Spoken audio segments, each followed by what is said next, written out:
시편 51편 우리가 방금 전에 읽었던 이 시편은 참회에 대한 시입니다. 우리가 하나님 앞에 죄인이라는 것을 고백하는 시가 바로 이 시편 51편의 시입니다. 회개시라고도 보통 이야기하는데요. 우리 시편 51편 같은 경우는 그 앞에 나와 있는 표제어를 저희가 이해하는 것이 중요하죠. 이 시편을 지을 때에 어떠한 상황 속에서 이 시편을 지었느냐. 그 앞에 우리 51편 앞에 보게 되면 성경책 앞에 표제어에 이렇게 되어 있습니다. 다윗의 시 인도자를 따라 부르는 노래.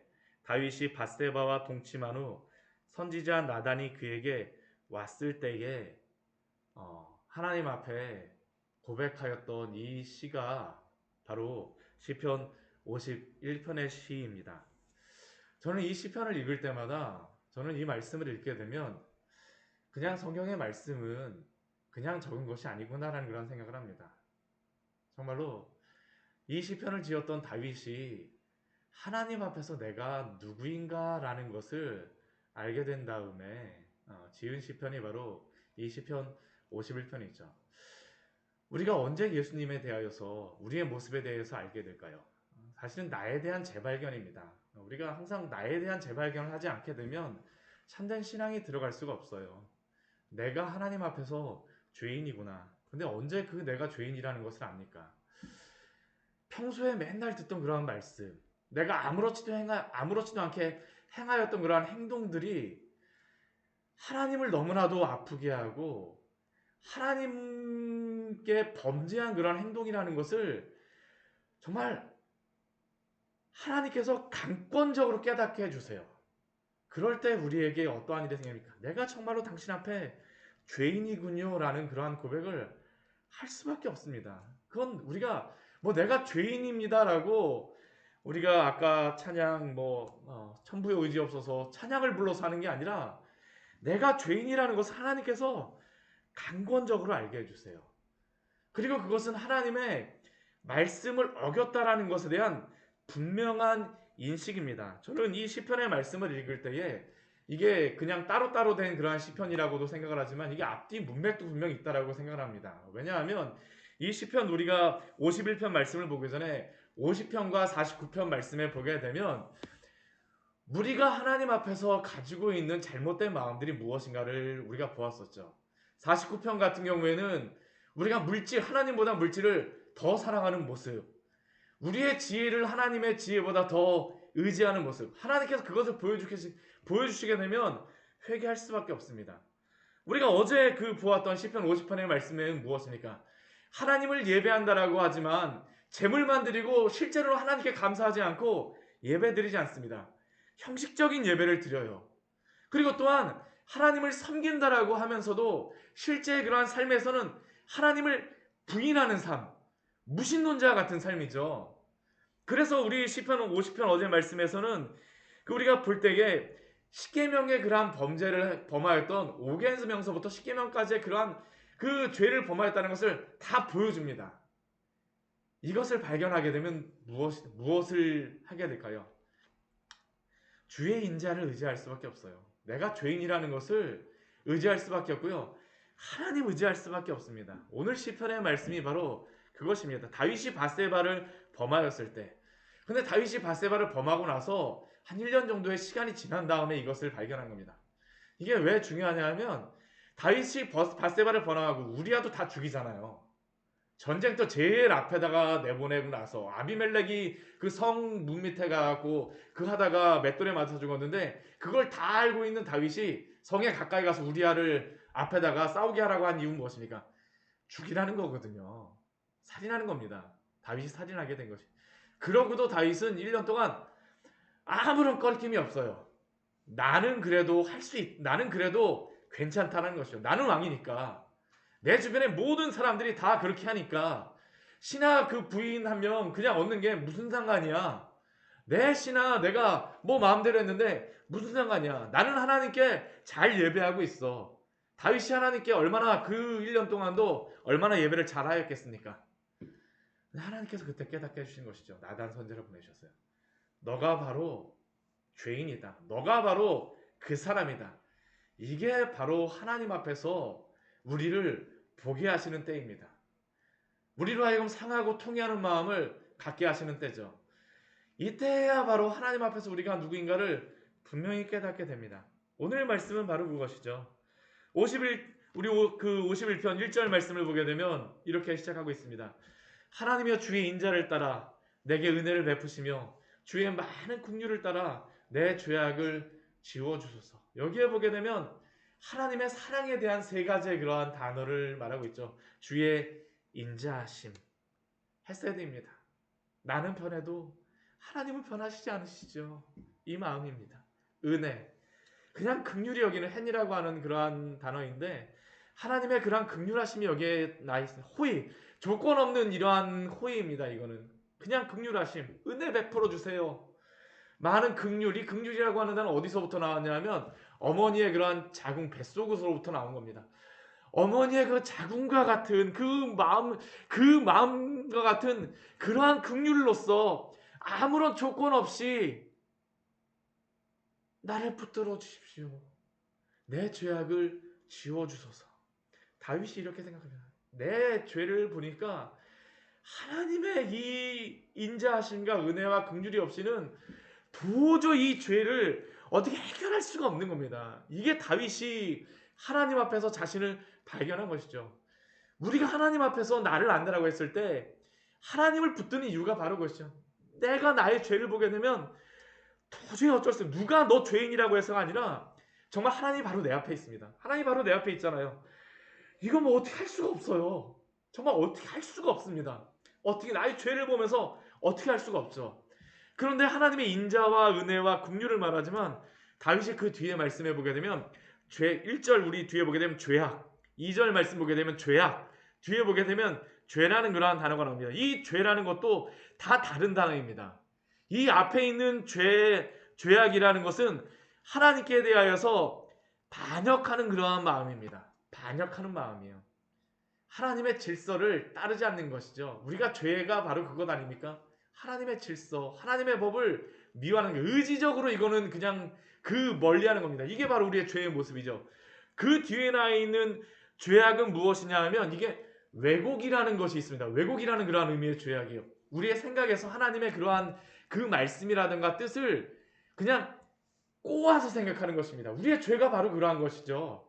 하나님의 말씀을 우리가 막 왜곡해갖고 바리새인들이 했던 바로 그러한 것이 바로 이러한 죄악이죠.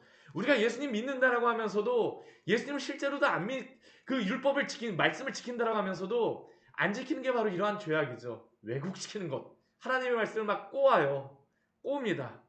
그리고 뒤에 있는 죄는 하나님의 그러한 길로부터 벗어난 것입니다. 벗어난 것. 실제로 하나님의 법을 어기는 것입니다. 어기는 것. 이거는 우리의 생각과 우리의 감정과 우리의 의지가 총체적으로 다 하나님 앞에서 죄인이라는 것을 다윗이 발견하는 겁니다. 이게 내가 죄인이라는 게 부인할 수 없다라는 게 바로 이것이죠. 우리가 하나님 앞에서 나의 죄를 볼 때가 바로 이것 아닙니까? 어떻게 할 수가 없어요. 그냥 견딜 수가 없는 겁니다. 이건 견딜 수 없게 하시는 그러한 죄에 대한 하나님의 발견하심이죠. 이게 내가 어제까지도 아무렇지도 않았었는데 그것을 내가 보게 되자 하나님 앞에 나를 보게 되자 이게 발생하는 일들입니다. 그래서 3절 말씀에서 무엇이라고 말합니까? 물은 나는 내 죄가를 아오니 하나님 전 죄인이에요. 어떻게 하죠? 나 어떻게 하죠? 내 죄가 항상 내 앞에 있습니다. 나는 죄인이에요. 하나님 아버지. 정말로 이러한 하나님 앞에서 내가 죄 앞에 서 있습니다. 하나님 앞에 서 있는데 하나님 공의로우신 하나님이시기 때문에요. 흠없이 티 없는 그 하나님 거룩하신 하나님이시기 때문에 내 죄가 더 뚜렷하게 보이는 것이죠. 내 죄가 항상 내 앞에 있나이다. 우리 4절 말씀은 어떻습니까? 내가 주께만 범죄하여. 사실 우리가 이 말씀을 보게 되면 밧세바를 범죄하고 난 다음에 우리아를 살인하는 것 아닙니까? 그 다음에 보게 되면 다윗의 모습을 보게 되면 1계명서부터 10계명까지 사실은 다 어깁니다. 근데 거기서 보게 되면 더 도드라지는 것은 사람에게 범죄한 것이 더 도드라지죠. 밧세바에게 범죄했죠. 우리아에게 범죄했죠. 그 주변의 모든 신하들은 어떻게 합니까? 다 거짓말장이로도 만들어요. 그 다윗의 죄를 그 감추기 위해서 다 공범을 만드는 겁니다. 근데 다윗은 무엇이라고 고백합니까? 내가 주께만 범죄하여. 이게 그럴 수밖에 없는 게 본질적으로 죄라고 하는 것은 사람한테 범죄한 것 같지만 하나님의 십계명을 다 어기는 것입니다. 다 어기는 것이에요. 결국에 죄의 그러한 내용물을 보게 되면 주께 범죄한 것입니다. 사람에게 범죄하지 않았다는 게 아니고요. 본질적으로는 하나님께 범죄했다는 것이죠. 사람에게 범죄한 것도 또 무엇입니까? 이게 참 우리가 잘 알아야 되는 게 사람을 무엇으로 누구의 형상을 따라 창조하셨습니까? 하나님의 형상을 따라서 창조하셨습니다. 우리가 하나님의 형상을 따라서 창조한 사람에게 범죄한다라는 것은 그 깊이 한번 그 나의 죄를 보게 되면 하나님께 내가 범죄한 하나님의 그 형상으로 만들어진 사람 하나님을 내가 반역했다라는 것을 분명히 알게 합니다. 이게 다윗이 지금 발견하는 것이죠. 우리가 하나님 앞에서 죄를 보게 될 때 이것을 알게 되는 것이죠. 이것 말로 다 이거는 할 수 있는 게 아니죠. 하나님 앞에서 내가 이 죄를 보았을 때 그리고 그 다음에 벌어지는 그러한 현상이 무엇입니까? 주께서 말씀하실 때에 나단을 통하여서 말씀하실 때에 의로우시다 하고 주께서 심판하실 때에 순전하시다 하리라. 나단을 통해서 말씀하셨는데 다윗은 분명히 이럴 수 있어요. 너 조용히 해. 그냥 가만히 있어. 아니면 처형할 수도 있었죠. 선지자라 할지라도. 근데 다윗의 그러한 발견 하나님께서 그 죄를 알게 하시니까 다윗이 어떻게 됩니까? 당신의 말씀이 맞습니다라는 것이죠. 이게 바로 그겁니다. 주께서 말씀하실 때에 당신의 말씀이 의로우시며 주께서 나의 죄에 대해서 심판하실 때 나는 죽어 마땅한 사람입니다. 당신은 하나도 틀린 것이 하나도 없으십니다. 이게 바로 우리의 죄를 보게 하실 때에 일어나는 겁니다. 다윗에게 일어나는 것인데요. 이게 우리가 하나님 앞에 서게 될 때 일어나는 겁니다. 그리고 5절 6절의 말씀이 무엇입니까? 내가 죄악 중에 출생하였음이며 어머니가 죄 중에서 나를 잉태하였나이다. 이 세상은 죄에 대하여서 죄를 그냥 주변의 것으로 여깁니다. 죄는 교육을 많이 해서 훈련을 많이 시켜서 도덕적으로 아니면 그 훈련을 많이 받게 되면 그 죄로부터 벗어날 수 있다라고 생각을 합니다. 아니요. 성경은 결코 그렇게 말씀하지 않습니다. 뼛속까지 우리는 죄인이에요. 다윗이 그것을 발견. 내가 죄악 중에 출생하였으며 어머니 그것 죄악된 행위로서 태어났다는 게 아니라 뼛속까지 죄인이라는 것을 아담으로부터 내려오는 그런 원죄를 지금 보는 겁니다. 내가 얼마나 죄인인가. 어머니가 죄 중에서 나를 잉태하였나이다. 이게 다윗이 하나님 앞에서 자신의 죄를 보게 하실 때에 일어나는 겁니다. 하나님 앞에서 내가 죄인이구나. 그러니까 그 다음에 어떤 일이 벌어질까요? 오늘 말씀은 그래서 이게 그냥 성경이 저는 그냥 신학적이거나 그런 게 아닙니다. 이게 체험적일 수밖에 없습니다. 이 성경의 그러한 말씀은. 그 다음에 일어나는 게 무엇입니까? 내가 죄를 보게 되니까 나에게는 도저히 방법이 없어요. 하나님의 인자와 은혜와 긍휼하심을 따라서 나를 깨끗하게 해주세요. 깨끗하게 해주세요. 깨끗하게 해주세요. 그게 바로 7절서부터 우리 8절, 9절 그 뒤에 나오는 12절까지 그런 말씀이죠. 우슬초로 나를 정결하게 하소서. 이 우슬초는 언제 쓰냐 하면 나병 들린 환자가 정결함을 받을 때에 쓰는 것이고요. 또한 죽은 자에게 닿았을 때의 부정함을 그 제할 때에 쓰는 게 바로 이 우슬초입니다. 내가 바로 그러한 자는 죽은 자라는 겁니다. 내가 나병 환자의 뼛속 깊이 그 나병의 그런 나병 환자가 죄인이라는 그런 것보다도 나병이 죄와 비슷하거든요. 그 우슬초로 나를 정결하게 하여 주시옵소서. 당신이 그렇게 하셔야지만 내가 정합니다. 나의 죄를 씻어 주시옵소서. 내가 눈보다 희리이다. 우리가 구약 성경에 보면 어떻습니까? 표범의 그런 이러한 어떠한 그 무늬와 같이 아무리 표백제로 쓰인다고 해도 씻어지지 않는다라고 하잖아요. 나의 죄를 주님이 씻어주지 않으면 나의 죄악된 옷을 깨끗하게 할 수가 없습니다. 나를 씻어주소서. 우리 9절 말씀해 보면 무엇입니까? 나의 죄를 씻을 수가 없으니까 주여 제발 얼굴만 잠깐 당신에게서 돌려주세요. 저의 죄악을 한번 넘어가 주세요. 나 주의 얼굴을 내 죄에서 돌이키시고 내 모든 죄악을 지워주소서. 이게 다윗이 하나님 앞에 간구할 수밖에 없는 것입니다. 나올 수밖에 없죠. 내가 죄인입니다. 나를 죄를 용서하여 주십시오. 하나님의 그러한 인애와 인자하심과 긍휼에 의지하는 것이죠. 그래서 자신을 어떻게 해달라고 합니까? 우리 10절 말씀 보게 되면 완전히 새로 창조해달라고 간구합니다. 하나님이여 내 속에 정한 마음을 창조하시고, 이게 바로 거듭남이죠. 우리의 죄가 어떻게 없어질까요? 그리스도를 통하여 우리가 완전히 새로 태어나는, 죄에 대하여선 죽고 그리스도로 다시 살아나는 그러한 것들, 이게 회심과 성화에 대한 그런 모습이라고도 우리가 이야기하지만 이게 우리를 새롭게 하시는 것 아닙니까? 정한 마음을 창조하여 주시옵소서. 내 속에 정한 영을 새롭게 하여 주시옵소서. 완전히 당신께서 나를 새롭게 하여 주십시오. 이게 그리고 죄가 하나님으로부터 우리가 이게 막혀질 때 일어나는 현상이 무엇일까요? 우리 11절 12절 말씀을 보게 되면 지금 다윗은 이제 하나님과 너무나도 좋은 관계가 있었습니다. 근데 죄가 가로막게 되니까 무엇이 발생하냐 하면 하나님과의 교제가 끊어지게 되는 겁니다. 그래서 11절 12절 말씀 무엇이라고 다윗이 하나님 앞에 간절히 간구합니까? 이게 너무나도 답답하죠. 다윗에게. 나를 주 앞에서 쫓아내지 마시고 주의 성령을 내게서 거두지 마소서. 나에게 하나님과의 그 교통하는 그러한 것들을 막지 말아달라는 겁니다.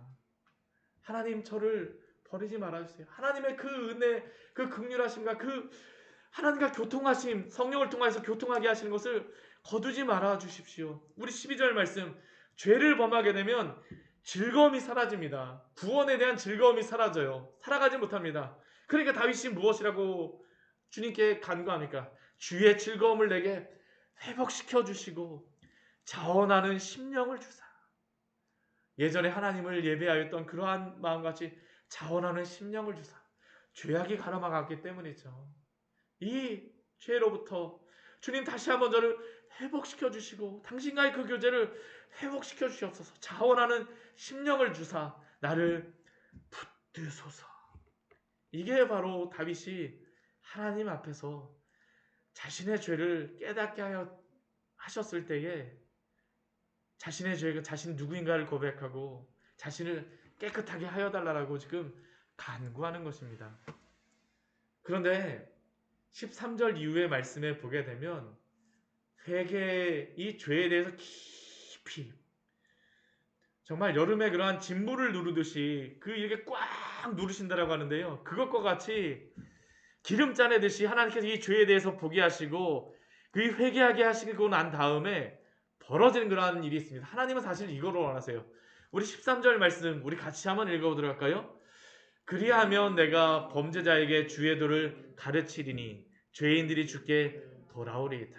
이게 무엇일까요? 하나님께서 나의 죄를 보게 하시면요, 이게 그냥 단순히 죄를 보게 하시는 건 아닙니다. 하나님으로부터 내가 죄를 용서함을 받았다는 것을 알게 되면 이게 죄가 씻어짐에 대한 그 기쁨이 있죠. 기쁨이 있습니다. 그러니까 어떻게 합니까? 그 기쁨을 주체를 못해요. 범죄자에게, 나와 같은 사람에게 주의 도를 가르치리니. 이 죄악에 대해서 알았었기 때문에 이것에 대해서 죄를 범하는 사람들에게, 이 범죄자라는 게 다른 사람이 아닙니다. 이것을 내가 누구인가를 잘 알지 못하였던 사람이에요. 그 사람들에게 주의 도를 가르치게 하여 주시옵소서. 죄인들이 주께 돌아오리이다. 이게 부흥이죠. 부흥은 결코 밖에 있는 사람만 돌아오는 게 아닙니다. 교회 안에 있는 사람들에게 이 죄가 무엇인지를 알게 하심으로 말미암아 아직까지 그 내가 누구인지를 알지 못하였던 그러한 사람들에게 이것을 알게 하실 때에 그때 사실은 부흥이 일어납니다. 내가 사실은 죄인이구나라는 것을 알게 되었을 때에 교회에 부흥이 일어납니다. 오늘 다윗이 그런 것이죠. 그 다음에 어떤 일이 벌어질까요? 피 흘린 죄에서 나를 건지소서. 14절 말씀, 내 혀가 주의 일을 높이 노래하리이다. 전파하는 것입니다. 하나님의 영광을 드러내요.